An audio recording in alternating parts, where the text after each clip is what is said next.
Pessoal, bom dia a todas e a todos, bom dia.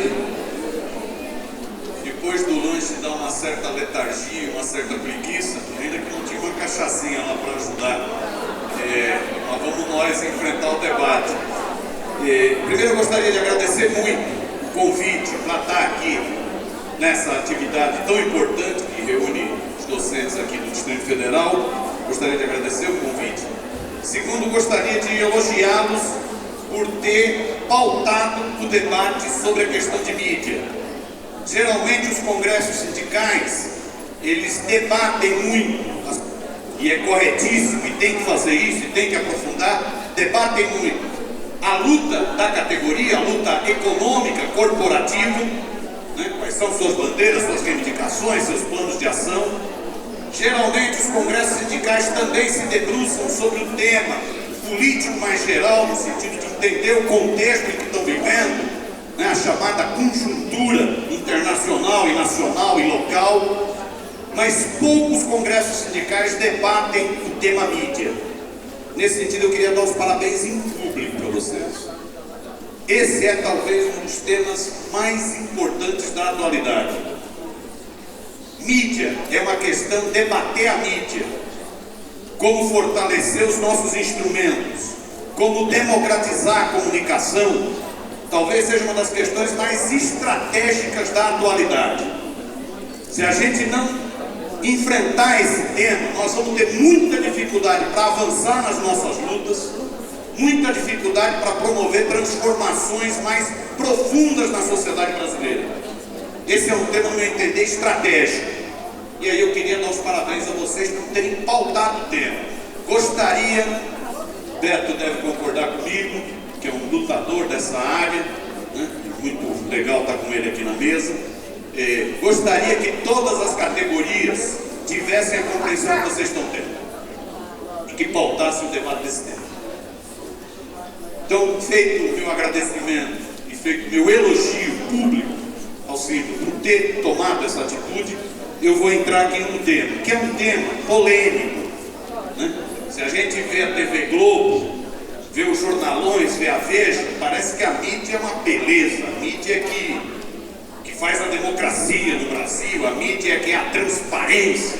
Eles envergam a ética, eles envergam a vara para um lado, eu vou envergar a vara para o outro. Esse negócio de envergar a vara não é muito legal, mas eu vou envergar a vara para o outro. Eu vou chutar o pau da barraca nessa mídia que nós temos. Então, se eles falam, se eles se autoelogiam, eu vou aqui descer o cacete neles.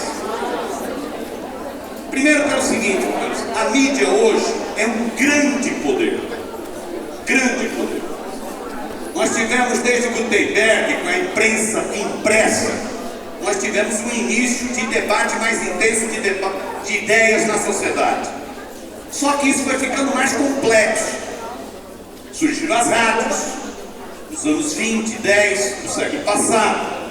Surgiu a televisão, nos anos 50 do século passado. E o que era aquela imprensa amadora, romântica, aquilo desapareceu. Isso não existe mais. Existe nos que tratam a questão do jornalismo como uma questão médica a serviço da sociedade, né? Existe nas pequenas redações de veículos alternativos que têm que lutar duramente para sobreviver. Agora, quando a gente pega esses grandes grupos de comunicação, isso não existe mais. Eles se transformaram em grandes complexos, por isso que se chama de mídia hoje, todos esses meios, não é isso?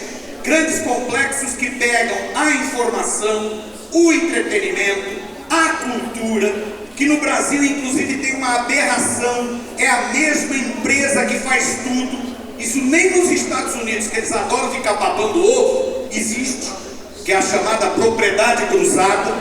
Então você imagina, por exemplo, eu pegar aqui, não vou citar o caso do Distrito Federal que eu conheço menos, vou pegar o caso do Rio de Janeiro. Você imagina o povo carioca que tem que conviver com um jornal, o Globo, com a rádio, que é da Globo, com a TV aberta, que é da Globo, com a TV fechada, que é da Globo, com a revista, que é da Globo, tendo que ouvir todo dia o Merdal Pereira falar, a Miriam Porcão falar, tem que ouvir todo dia o Jabor fazer aquelas caras de nojo dele falar. Então a pessoa tem que aguentar isso o dia inteiro. O dia inteiro. Isso é um grande poder. Esse poder, ele tem duas, entre outras, características que são muito perigosas. Uma é que ele produz qualidade, tem material de qualidade, senão seria, nem a gente daria muita atenção. Tem muita produção de qualidade, tem excelentes jornalistas, né? Só que além de informar, ele também desinforma. E a desinformação, ela é muito sutil, ela é muito inteligente, não é uma mentira escancarada. Porque a mentira escancarada a pessoa percebe logo. O que é a desinformação? O que é a manipulação da informação? O jornalista e professor Perseu Abramo ensinou isso num belo livrinho pequenininho que é Padrões de Manipulação, que vale a pena ler. Como que eles fazem isso? Eles omitem o que não lhe interessa e ressaltam o que lhe interessa. Eles fazem isso na manchete, na foto, na imagem.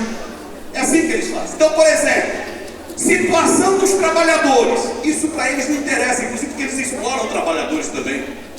Então eles omitem. O trabalhador é uma não notícia. A reivindicação de uma categoria é uma não notícia. A postura intransigente de um patrão ou de um governo é uma não notícia. Agora, quando interessa, eles realçam. Por exemplo, no caso da luta dos trabalhadores, os trabalhadores fizeram uma manifestação no centro de Brasília. Eles vão realçar: trabalhador, greve dos professores congestiona o trânsito. Ou seja, eles vão jogar a sociedade que é formada de trabalhadores contra os trabalhadores. Então eles fazem isso. Você tem exemplos gritantes. Pega o caso, vocês devem lembrar todos. A Globo ficou falando semanas naqueles tais tratorzinhos que derrubaram os laranjais de uma fazenda em São Paulo da empresa Cutrale. Lembram-se disso? Era o tratorzinho passando nos laranjais, e o tratorzinho. Só que a Globo não falou que o Cutrale invadiu aquela terra. O Cutrale é o grileiro daquela terra. Que o Cutrale, o dono daquela fazenda e de várias outras, que o Cutrale é um bandido que não paga direitos trabalhistas. Que o Cutrale é um bandido que está processado em leis ambientais. Isso não falou. Olha como funciona. Eu omito o que não me interessa e realço o que me interessa, o tratorzinho. Para quê? Para jogar a sociedade contra o MST. Para jogar a sociedade contra a luta dos trabalhadores por reforma agrária. Isso é um padrão de manipulação da mídia, que atinge duramente os trabalhadores. Mas a mídia, esse complexo de poderosas empresas, de informação, entretenimento e cultura, de TV, de rádio, de jornal, de internet. A mídia não é só um problema dela desinformar. A mídia faz uma coisa mais perigosa. Ela deforma comportamentos. Ela manipula, deforma a postura das pessoas, os valores das pessoas. Como essa mídia depende de publicidade, ela tem que o tempo inteiro estar te instigando a consumir. Então ela está o tempo inteiro estimulando o seu individualismo, que não tem nada a ver com individualidade, para que você consuma. Esse individualismo exacerbado, que leva a um consumismo doentio, que inclusive não tem nada de sustentável para o planeta, isso prejudica a nossa luta. Porque a pessoa que só está pensando em consumo e nela não quer saber de ação coletiva, não quer saber de organização sindical, por exemplo. Isso é uma deformação de comportamento, de valores. Então hoje a pessoa vai comprar uma casa, chegou um ponto, a pessoa vai comprar uma casa que a primeira pergunta que ela faz é se tem um closet. Que é para quê? Para botar o de roupa que ela nem vai usar. Isso é uma doença. Uma doença que atinge todos nós. Eu vi um monte de risadinha aí. Atinge todos nós. E isso, evidentemente, está estimulando o quê? Um individualismo exacerbado. O individualismo exacerbado é a negação desse Congresso. O individualismo exacerbado, ele queria estar no shopping agora. Então esse é o poder da mídia, uma grande capacidade de produzir coisas muito bem feitas. A mídia brasileira, inclusive, é top de linha, para usar a expressão. É isso? Produz coisas muito bem feitas, belas reportagens, belas matérias, publicidade de primeiro mundo, babá. Mas nesse bolo, você tem uma grande carga de manipulação da informação e deformação de comportamentos. Por quais interesses que a mídia faz isso? O professor Denis Moraes, do Rio de Janeiro, estudioso desse tema, diz o seguinte: a mídia faz isso porque ela é um duplo poder.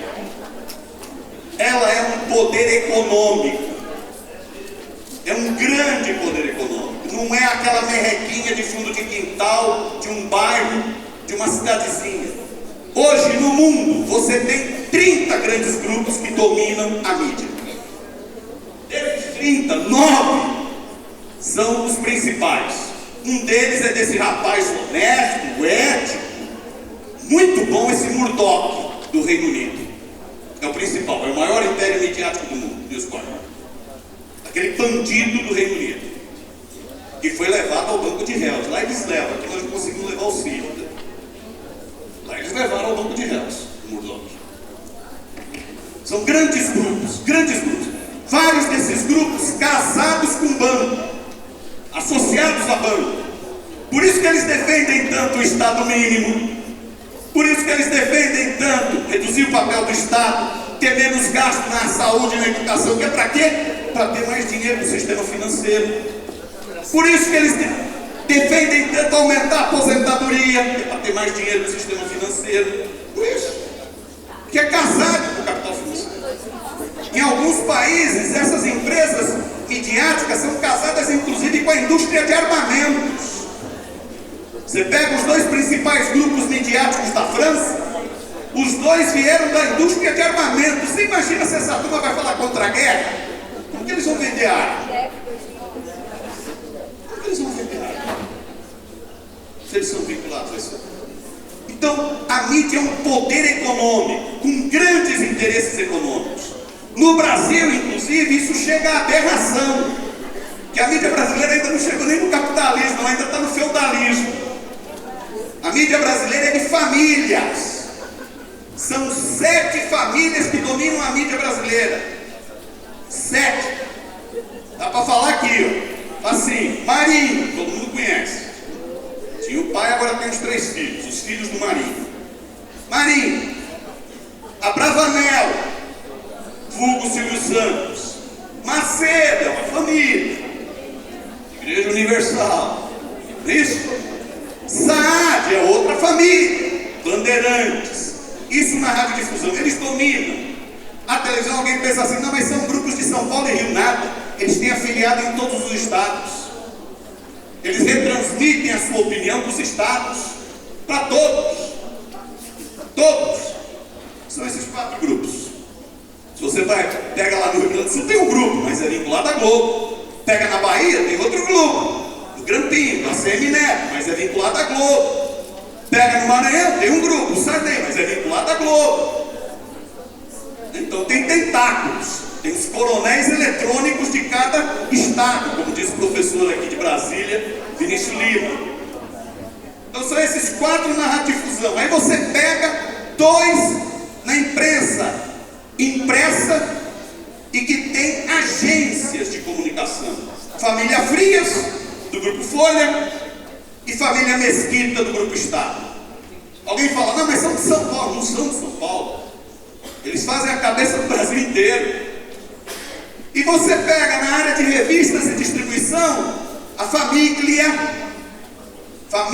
Cívita, que é a dona da Veja, que é a dona de toda a distribuição em bancas do Brasil. Toda. 93% está na mão dela. É isso, é um grande poder. Esse poder, ele tem essa capacidade de nos desmobilizar, de nos confundir.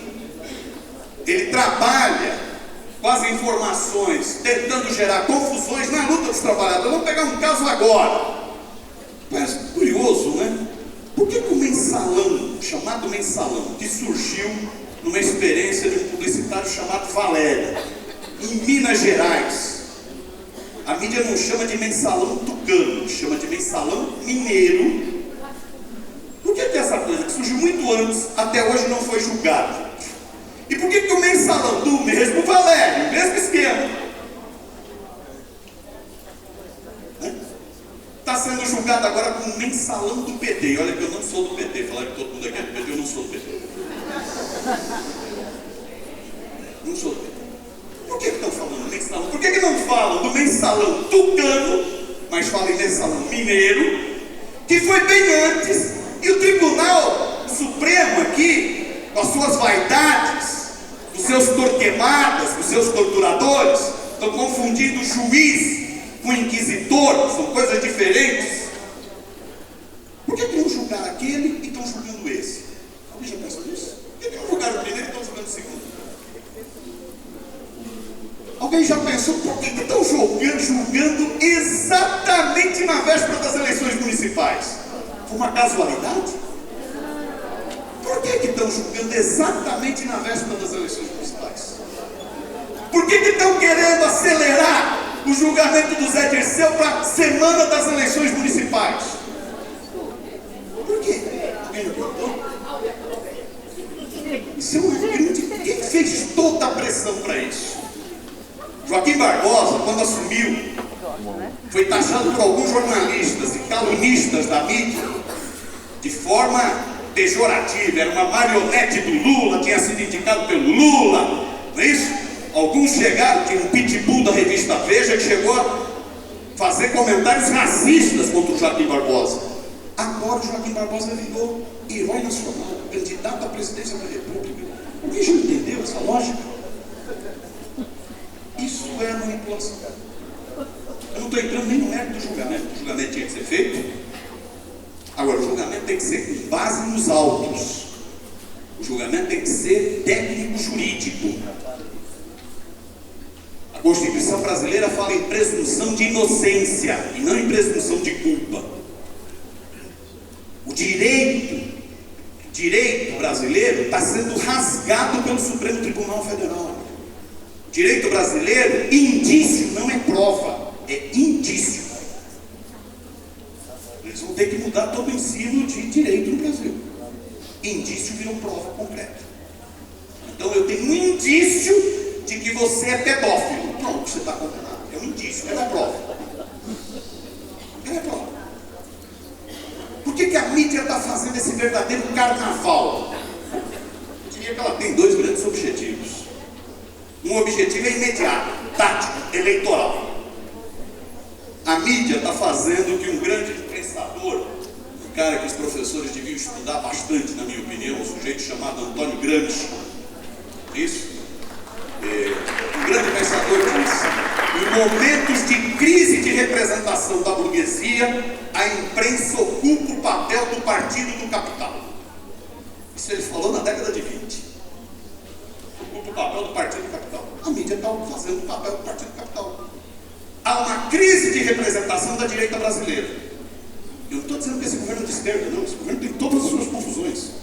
Há uma crise de representação. Os demos, vocês ajudaram, inclusive, a mandar os demos para o inferno. Disse que o diabo é que não está querendo aceitar. Vocês ajudaram aqui em Brasília com a Ruta. E alguém deve lembrar que era o vice careca do Serra. Vocês ajudaram a mandar os demos para o inferno. Não é isso? Os demos estão em crise. Os tucanos também estão em crise. Eles estavam achando que a eleição em São Paulo ia ser uma baba de ovo para o Serra. Estão em crise. Então, nessa crise de representação dos partidos do centro-direita, a mídia ocupa esse papel. Ela passa a ter esse papel. E não sou eu que estou falando. É a presidente da Associação Nacional de Jornais, a Judite Brito, que disse: a oposição está muito fraca, nós temos que fazer o papel da oposição. Foi ela que disse, não sou eu. A Judite Brito que falou isso. Então qual é a razão disso? Não é razão eleitoral, é interferir nas eleições. E vai interferir. Tenho visto muitas avaliações: não interfere nas eleições. Interfere. João Paulo em Osasco me diga se interfere ou não interfere nas eleições. Interfere nas eleições.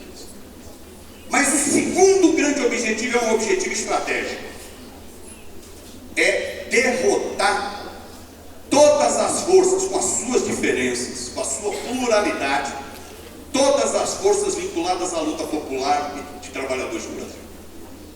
A mídia nunca aceitou que um peão fosse presidente da República. A mídia tem para ela o seguinte: peão, vocês, nós, somos para trabalhar, não para pensar. A elite é que pode pensar, a elite é que pode governar.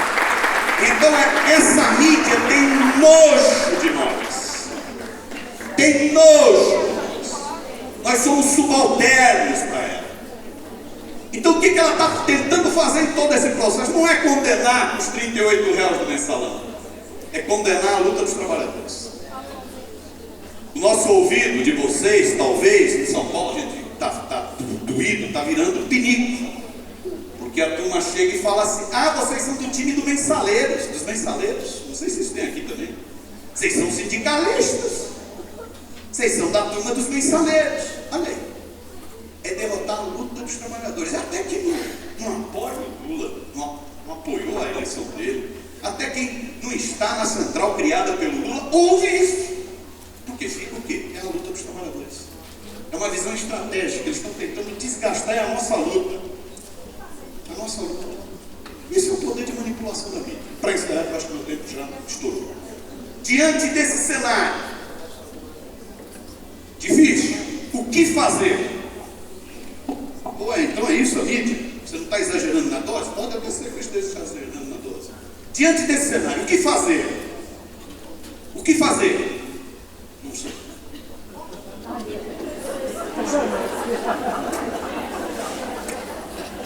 Eu acho que tem duas questões que são fundamentais. Duas. Uma questão fundamental: nós precisamos fortalecer os nossos veículos. Nós precisamos fortalecer o veículo do sindicato. Nós precisamos fortalecer a TV comunitária. Nós precisamos fortalecer a rádio comunitária. Nós precisamos fortalecer as mídias que fazem contraponto a essa grande mídia. Está aqui embaixo, tem a turma aqui, vem dentro do jornal Brasil de Fato, vem dentro da revista Caros Amigos.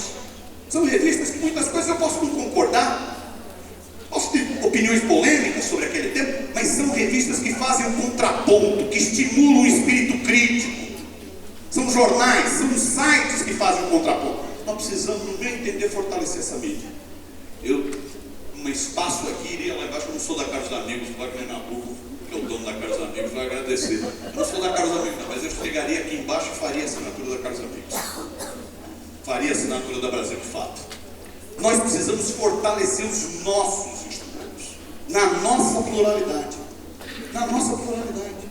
O movimento sindical tira 10 milhões de exemplares mês com seus boletins. É um dado importante, mas eu acho que a gente ainda precisa fortalecer mais. Ainda no movimento sindical, por isso que eu comecei elogiando vocês terem colocado isso no tema, ainda no movimento sindical, comunicação é vista como gasto, não como investimento na luta de ideias. Comunicação é uma questão decisiva. Tinha um velhinho barbudo do século XIX, um sujeito chamado Friedrich Engels, que ele dizia: a luta de classe se dá em 3 terrenos: a luta econômica, sindical, a luta política, mas se dá na luta de ideias. Se dá na luta de ideias. Eu acho que a primeira, então eu não tenho resposta ao que fazer diante desse poder midiático, mas eu começaria por aí. Nós precisamos investir mais nessa área. Não dá para ter uma atitude de omissão diante de uma conquista como foi a TV comunitária. Não dá para ter uma atitude de não é comigo diante de uma conquista que é difícil, marginalizada, reprimida, as rádios comunitárias. Não dá. Não dá para ter uma atitude analógica diante de um mundo que é digital. Nós precisamos investir muito mais em sites, em blogs, inclusive aproveitando a potência disso. Eu diria o seguinte: se cada um de nós se colocasse a tarefa, eu vou ter o meu blog, eu vou ter minha opinião. Eu vou ter minha opinião, eu vou ter minha foto, eu vou ter meu vídeo, eu vou ter minha opinião. Porque com a mídia tradicional eu sou apenas receptor, eu recebo. Vamos passar a produzir, problematizar sobre as coisas. Eu acho que esse é um grande desafio. Fortalecer, fazer florescer a luta de ideias no Brasil. Conquistar a verdadeira liberdade de expressão no Brasil. Liberdade de expressão é, como dizem os argentinos, é que todos nós hablemos todos. Fortalecer os nossos instrumentos. Segundo grande desafio é lutar para democratizar os meios de comunicação. Não democratizar, nós não vamos democratizar a Veja. A Veja, que nem diz Paulo Henrique Amorim, é um detrito de maré baixa, não tem jeito. Aquilo não tem jeito, aquilo está podre, não tem jeito. Nós não vamos democratizar a Globo. Nós não vamos democratizar, não vamos, isso nós não vamos. Mas é lutar por leis, por uma nova configuração, um novo marco regulatório para essa área de comunicação, que garanta. Franklin Martins tem insistido muito nisso. Ele tem dito: bicho, sabe o que precisa garantir? O que está na Constituição. Nada além da Constituição. O que está na Constituição nos artigos 220, 21, 22 e 23? O que está? É proibido o monopólio. Opa, eu acho essa lei boa. O que está na Constituição? É preciso estimular a produção independente. Opa, eu acho essa lei boa. O que está na Constituição? Estimula a produção regional. Opa, lei boa. O que está na Constituição? Garantir diversidade. Nós precisamos lutar por mudanças na legislação nessa área. Infelizmente, o governo Dilma não está se mostrando disposto a fazer isso.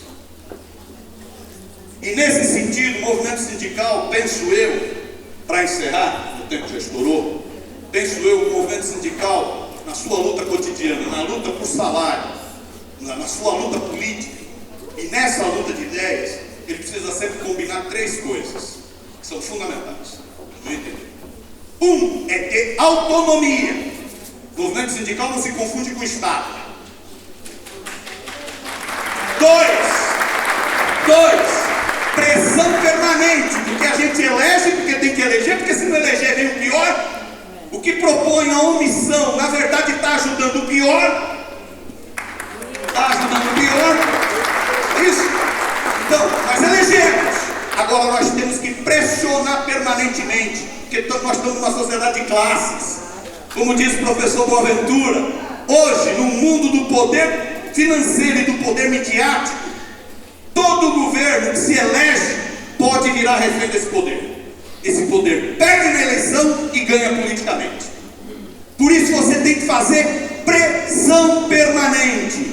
Autonomia e pressão. Terceiro, inteligência política. Para também não fazer o jogo dos inimigos. Para não fazer o jogo dos inimigos. Nós não vamos alimentar, nós queremos avançar, não queremos retroceder. Nesse caso da presidenta Dilma, eu acho que nós estamos nesse momento. Nós precisamos chutar o pau da barraca para falar para Dilma: Dilma, vamos lá, vamos regulamentar o que está escrito na Constituição. Dilma, regulamenta, Dilma. Vamos democratizar a comunicação no Brasil. Eu acho que esses são dois movimentos importantíssimos de fazer. Não tenho receita, falei aqui, não sei o que fazer, mas acho que esses são dois caminhos importantes: fortalecer os nossos instrumentos e lutar para democratizar a comunicação no Brasil. Ponto final. Obrigado.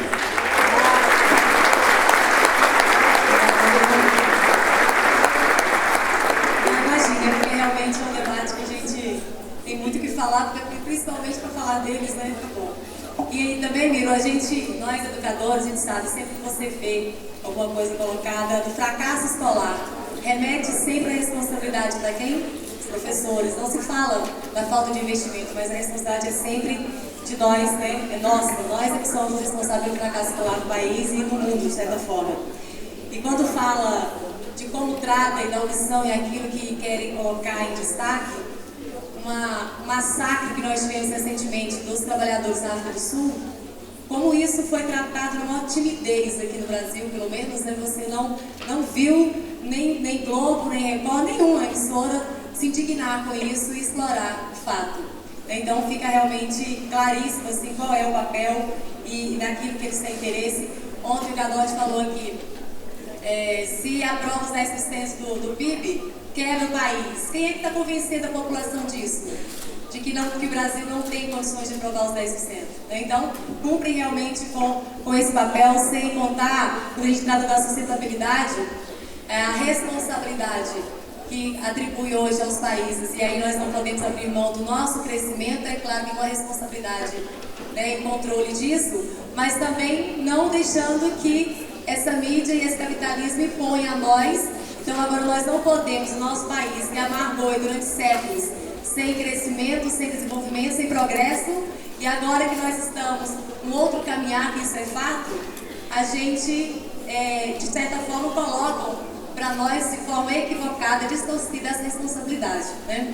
Então, eles consumiram, digamos assim, os recursos naturais à vontade, foram até onde quiserem, vão continuar indo, como o Gadotti também disse aqui ontem claramente, e nós é que temos que cuidar disso, né? Porque senão a culpa do fim do planeta será realmente nossa. Bom, gente, agora nós vamos passar para o nosso companheiro Beto Almeida, que é jornalista do Senado, né, Beto? E também tem aí uma tarefa, e que aí a gente tem realmente que discutir entre nós qual é realmente o nosso papel, de que lado nós estamos. O Beto, ele é diretor da Telesul, e aqui em Brasília, a Cidade Livre, TV Cidade Livre, que é o canal 8 da NET, que nós inclusive estamos fazendo divulgação da programação, porque tem uma programação que nós não encontramos em nenhum outro canal, pelo menos não nós aqui. Então que a gente também dê uma passada lá pelo canal 8 da NET, que vale a pena. Lá nós temos documentários, filmes, entrevistas que a gente não vai realmente encontrar em outro canal. Então, Beto, com você agora. Bom dia a todos, todas. Agradeço o convite por ter essa oportunidade para esse diálogo aqui. Saúdo meu companheiro Miro também. E vou entrar por um ângulo um pouco diferente do Miro, porque ele já expôs um temário muito importante com o qual eu concordo inteiramente, mas como no convite que eu recebi, me pediam também para falar sobre a relação de comunicação, educação e sustentabilidade, eu vou entrar nessa linha, porque creio que hoje nós temos na comunicação um instrumento de anticivilização e de demolição da educação, de degradação das relações sociais, de preparação maligna para nos tornar inaptos ao solidarismo, ao sentimento fraterno, à cooperação, o sentimento que é base da estrutura do sonho de termos uma nova sociedade que deve ser socialista, sem o que nós caminharemos para a barbárie. O capitalismo prepara conduzir a humanidade cada vez mais para a barbárie. E os meios de comunicação são os instrumentos completamente sintonizados com esse sonho macabro do capitalismo, de reeditar uma forma internacional de escravagismo, levando a sociedade a destruir todo o patrimônio cultural e civilizatório que ela construiu. Alguns exemplos nos ajudam a ver que esse processo está recebendo um questionamento de forças revolucionárias e transformadoras que apontam saídas respondendo àquela pergunta que o Miro tinha lançado aqui. O que fazer diante da degradação? Diante da degradação, nós observamos que a América Latina está experimentando um processo de mudanças que associa não apenas a valorização da educação, como oferece uma possibilidade que nós comprovemos que a mídia pode ser, sim, um fator e uma ferramenta de civilização e de humanização das relações. Cito apenas 4 exemplos. Na Venezuela, na Bolívia, no Equador, para começar por esses 3, porque Cuba já é um exemplo mais antigo, de superação do analfabetismo em um ano, de exportação da solidariedade do povo cubano através de 70 mil médicos e professores que estão espalhados por todos os continentes, inclusive na Nova Zelândia, ensinando, por exemplo, indígenas a praticar uma nova forma de escritura, através do rádio, inclusive. Mas os 3 exemplos mais recentes nos apontam o seguinte: esses 3 países, Venezuela, Equador e Bolívia, foram considerados, há pouco mais de 3 anos para cá, pela Unesco, território livre do analfabetismo. E são 3 economias menores, mais débeis, que a economia brasileira. Que explicação, então, para que a mais poderosa economia da América Latina, da América do Sul, não tenha ainda resolvido, não fez ainda esse ajuste de contas com essa mazela que é a opressão do analfabetismo, que é uma vergonha para todos nós. Lembro uma passagem que é muito reveladora da prática e do modo de pensar da oligarquia e do coronelismo midiático brasileiro. Monteiro Lobato, lá atrás, décadas atrás, propôs aos donos do jornal do Estado de São Paulo que eles se engajassem no esforço para erradicar o analfabetismo. Que a imprensa cumprisse aquele sonho lá atrás de Gutenberg e fosse sim um instrumento de civilização e não de barbárie. A resposta veio pela voz também perversa de um dos expoentes dessa oligarquia dos mesquitas. Ele disse para o Monteiro Lobato: ô Monteiro, mas se todo mundo aprender a escrever e a ler, quem é que vai pegar na enxada? Que é a mentalidade escravocrata. Isso mostra o potencial que eles percebem pelo sentido maléfico de uma associação, de uma sintonia, de uma relação inteligente entre a educação e a comunicação. Hoje nós temos uma comunicação que é demolidora da educação. E mesmo as experiências boas, o Miro dizia que mesmo na Globo há coisas bem feitas. Eu lembro que há sim, mas veja o sentimento perverso que se expressa na forma de organizar a programação. O programa Globo Ecologia tem o seu valor, mas ele é exibido domingo, sábado, 7 horas da manhã. O telecurso do 2º grau, que é editado, produzido com verbas públicas, é exibido de madrugada.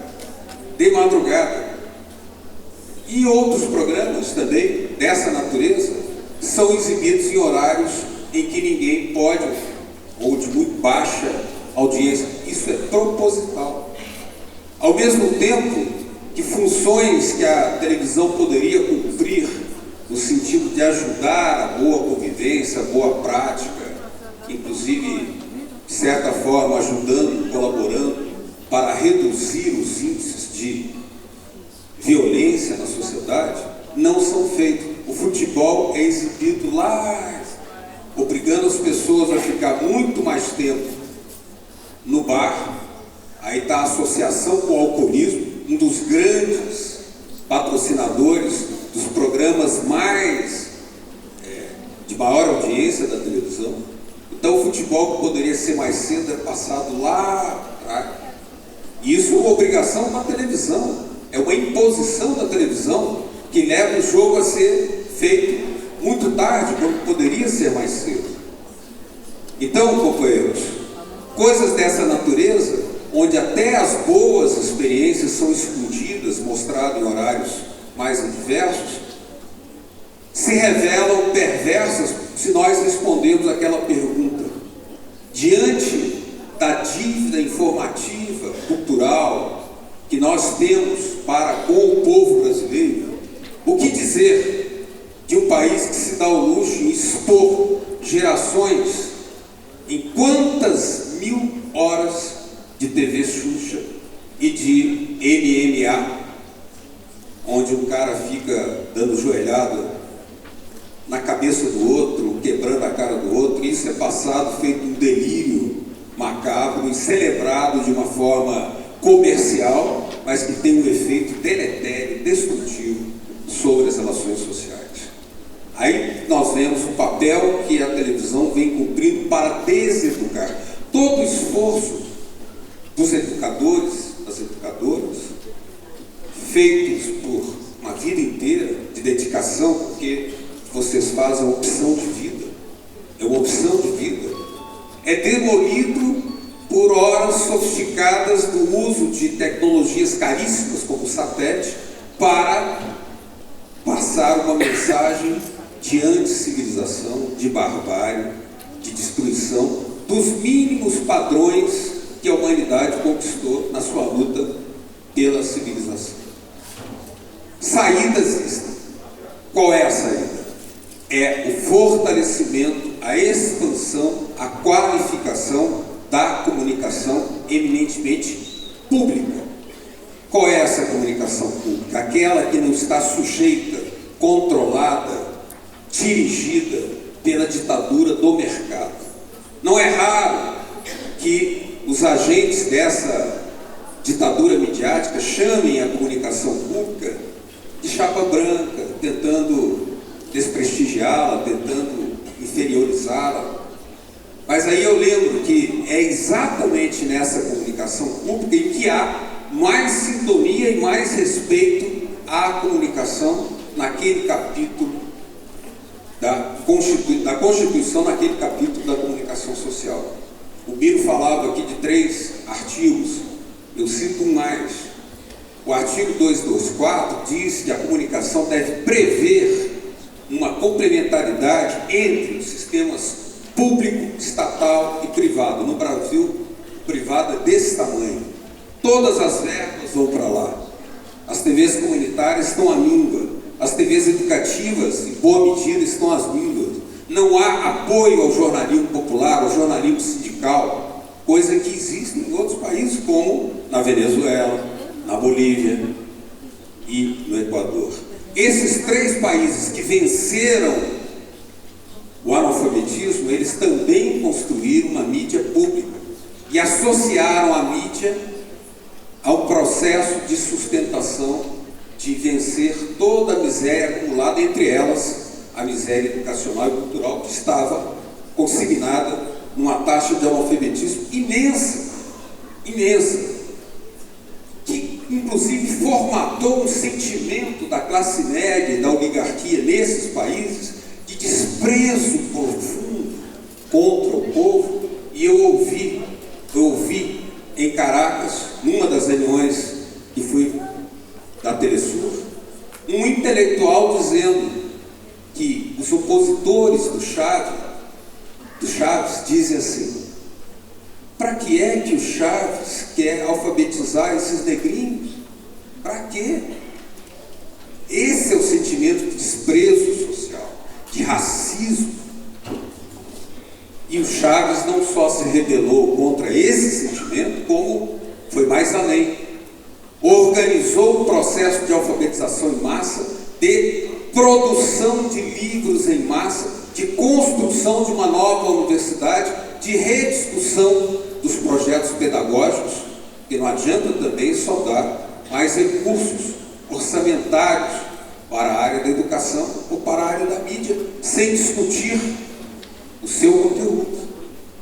No Brasil tem crescido os recursos orçamentários para a educação, mas ainda assim nós vemos subvalorização do profissional, as estruturas completamente decadentes, devastadas, parece por uma guerra, que foi verdadeiramente a guerra da era neoliberal, aqui no Brasil. E nós temos que lá se constroem mecanismos de expansão e sustentação da comunicação pública. Por exemplo, as TVs comunitárias na Venezuela podem usar satélite do Estado gratuito. Aliás, lá tem satélites, o satélite Simão Bolívar. No Brasil, a Embratel foi privatizada e hoje até mesmo informações de segurança nacional e militares passam por satélites que estão controlados por empresas norte-americanas, o que é uma vergonha para uma economia que é a mais poderosa da América Latina. Até isso nós temos que conviver. As TVs comunitárias podem usar satélites na Venezuela. Surgiram jornais públicos de distribuição em massa, por quê? Porque havia uma dívida de décadas e décadas e décadas, que além do analfabetismo, as pessoas eram proibidas da leitura de jornal. Aqui no Brasil se lê menos que na Bolívia. Aqui no Brasil se lê menos que na Bolívia. Diz a Unesco em suas estatísticas que apontam a Noruega como o país de maior taxa de leitura no mundo. Aqui no Brasil são produzidos 20, são lidos para cada grupo de 1.000 leitores, 27 jornais. Na Bolívia, 29. Olha o tamanho da economia da Bolívia, olha o tamanho da economia brasileira. Na Noruega são 765 exemplares de jornal para cada grupo de 1.000 leitores. Quase que taxa plena de leitura, porque cada jornal é lido pelo menos, segundo as estatísticas, por mais de 2, 3 pessoas. Então, nesse ponto nós estamos atrasadíssimos, nem conseguimos alfabetizar, e o professor Gadotti ontem falava assim, sobre essa mazela crescente, e nem nós temos. Olha só, uma das mais modernas redes de televisão do mundo que está aqui localizada, não é utilizada em favor da educação, em favor da cultura. Sem falar que nosso número de bibliotecas é raquítico, a nossa taxa de leitura já dita que é indigente, as tiragens de jornais estão decadentes no Brasil e os jornais estão fechando. Mas há saídas, e a saída está no jornalismo público, está no jornalismo popular. E nós, do campo democrático, popular, transformador, que já conseguimos eleger 3 vezes o presidente da República, do nosso campo, também temos que ter a compreensão que algo nos falta e devemos ter esse sentido autocrítico de também ver, se conseguimos eleger, por que nós não conseguimos organizar um jornal público, uma TV pública, uma rede pública de TV, porque tem aí a TV Brasil, mas ela não pega direito nem na Asa Norte, não há decisão de fazer uma disputa agressiva com a ditadura midiática da Globo. Há uma renúncia própria de fazer essa disputa, essa concorrência, que seria, inclusive, dentro das normas do capitalismo, uma coisa absolutamente normal. Então, o que acontece? Pior ainda, as teses da Conferência Nacional de Comunicação, realizadas a duras penas em 2009, até hoje, não atravessaram a rua do Palácio do Planalto para o Congresso Nacional. Estão escondidas nas gavetas, não se fala nisso, não se discute. Essa dívida nós temos para com o povo brasileiro, precisamos saldá-la. A do analfabetismo e também aquela que liberte a comunicação de ser um instrumento da malignidade e da incivilização. Isso tudo é necessário. E nós temos alguns instrumentos. Por exemplo, se conseguirmos botar como prioridade a regulamentação desses artigos da Constituição brasileira, o capítulo da comunicação, nós aí já teremos uma quase revolução. Na Bolívia, veja só o que aconteceu na Bolívia. Não tinha jornal e o presidente Evo Morales, que quando menino, sua família trabalhou no corte de cana no norte da Argentina, ele foi estudar então nas escolas argentinas, e por ser índio, por ter outra leitura do ritmo da natureza, das relações humanas, a pedagogia argentina naquela época o considerou inepto para o letramento. E hoje a Bolívia consegue erradicar o analfabetismo. Ele é presidente da República, foi considerado inepto para o letramento.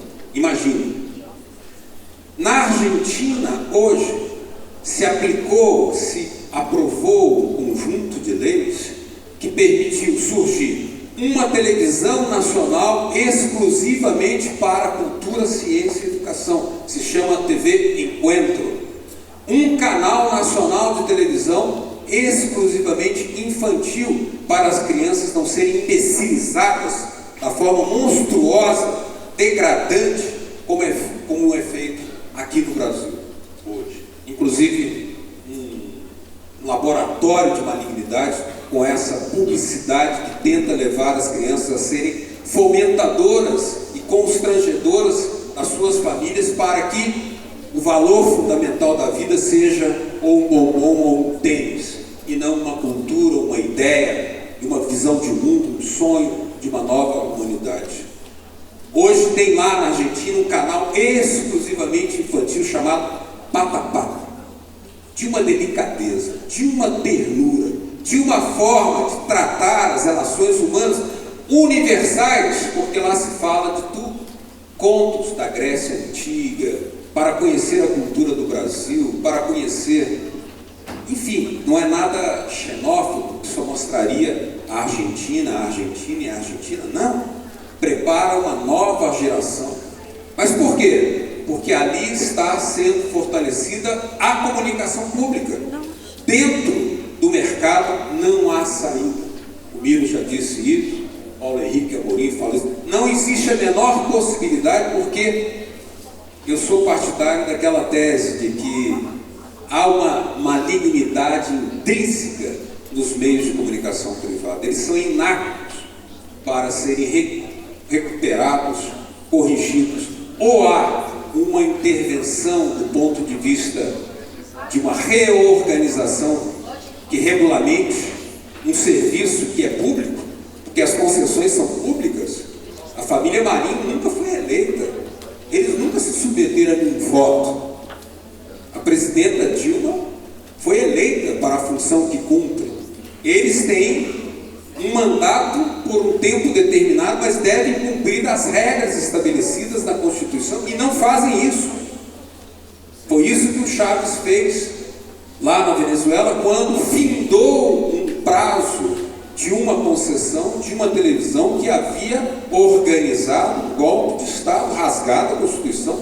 Portanto, ele não fechou nenhuma televisão, findou o prazo de uma concessão. Aqui, elas são renovadas automaticamente, quase que vitaliciamente. Por quê? Porque os deputados e senadores têm medo da Globo. Aqueles deputados que conformam a bancada da Globo, no Congresso, sintonizam completamente com a Globo. Os outros ou querem ser parte da bancada da Globo ou têm medo do que lhes pode acontecer se eles enfrentarem a Globo. Mas por sorte e por convicção, recentemente, uma das iniciativas perversas da ABERT, que representa os magnatas da comunicação, Associação Brasileira das Emissoras de Rádio e Televisão, para acabar com um horário de regulamentação que é 1 hora só, que é a Voz do Brasil. A bancada do PT na Câmara dos Deputados teve a coragem de fazer um enfrentamento com a ABERT e retirou esse ponto de pauta da agenda, porque num país em que as tiragens somadas de 338 jornais diários não alcançam 6 milhões de exemplares, vejam o que nós estamos falando, da indigência da leitura no Brasil.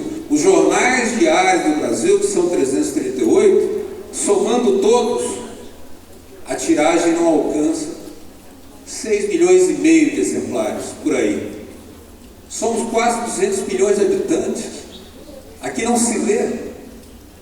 Recentemente, na Venezuela, em comemoração à obra de Cervantes, Dom Quixote, o governo Chaves organizou a impressão e a distribuição gratuita em praças públicas do livro Dom Quixote, 1 milhão de exemplares. Aqui no Brasil, nunca houve uma tiragem desse porte. Mesmo Machado de Assis, que foi editado na Venezuela e tirado uma tiragem de 300 mil exemplares, distribuídos gratuitamente, aqui no Brasil a tiragem padrão é 3 mil exemplares apenas. Indigência de leitura é o que nós vivemos. Então, para construir um outro país, para construir uma sociedade que seja protagonista do esforço mundial junto com os países progressistas e anti-imperialistas, para criar um cenário de paz, de cooperação, de solidariedade, o Brasil necessita também fazer priorização nesse esforço. Eu também concordo com o que Gadotti disse ontem, de ser um absurdo dizer que 10% do PIB para a educação pode quebrar o Brasil. O que pode quebrar é não investir. Isso sim pode quebrar o Brasil a longo prazo. Isso sim. Basta ter uma ideia, nossos investimentos são tão baixos em ciência, tecnologia, e a mídia ajuda nesse esforço de desestimular o papel protagonista do Estado em educação, ciência e tecnologia, que há 30 anos atrás, ou há 50 anos atrás, melhor dizendo, na China, as mulheres eram vendidas nas feiras, junto com cabras e galinhas. Agora a China lançou a primeira mulher chinesa ao espaço sideral, com tecnologia própria. Isso é um esforço de educação. É a China o maior produtor de computadores do mundo hoje, computadores pessoais. Então, companheiros, há uma saída para isso. A saída está no fortalecimento, na expansão, na qualificação da mídia pública. E parte disso, e aqui eu apelo para esse plenário, para esse congresso, para que seja feita uma espécie, permitam-me, desculpe a introdução, que tal uma sugestão de uma moção em defesa da voz do Brasil? Por quê? Quando veio aqui a Marcha das Margaridas, o ano passado, 70 mil mulheres ficaram um ano preparando a Marcha das Margaridas, da CONTAG, dos movimentos sociais, da agricultura familiar, e aqui chegaram.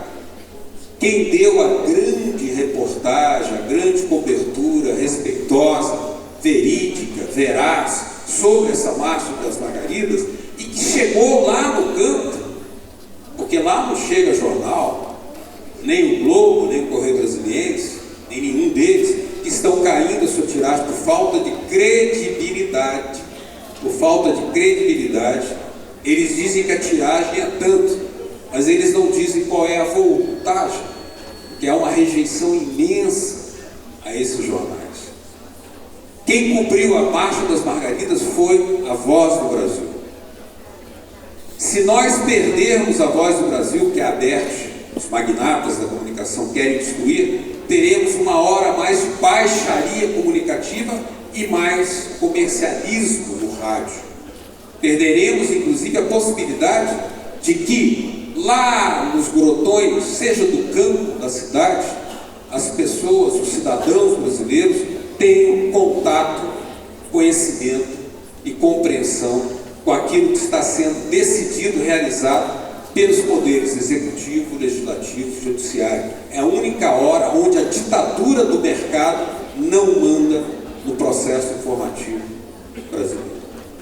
Eu fico por aqui, sugiro isso e peço que a gente continue pensando que a sustentabilidade está exatamente relacionada à possibilidade de organizar mais políticas públicas, que elas sejam sintonizadas com o futuro da humanidade, que a comunicação e a educação se entrelacem de forma cada vez mais carinhosa, respeitosa, sem corporativismo, porque aquilo que um pode construir, o outro pode expandir. Mas hoje, a continuar assim, o que está sendo construído, o outro vem demolindo, que vem sim o papel da comunicação.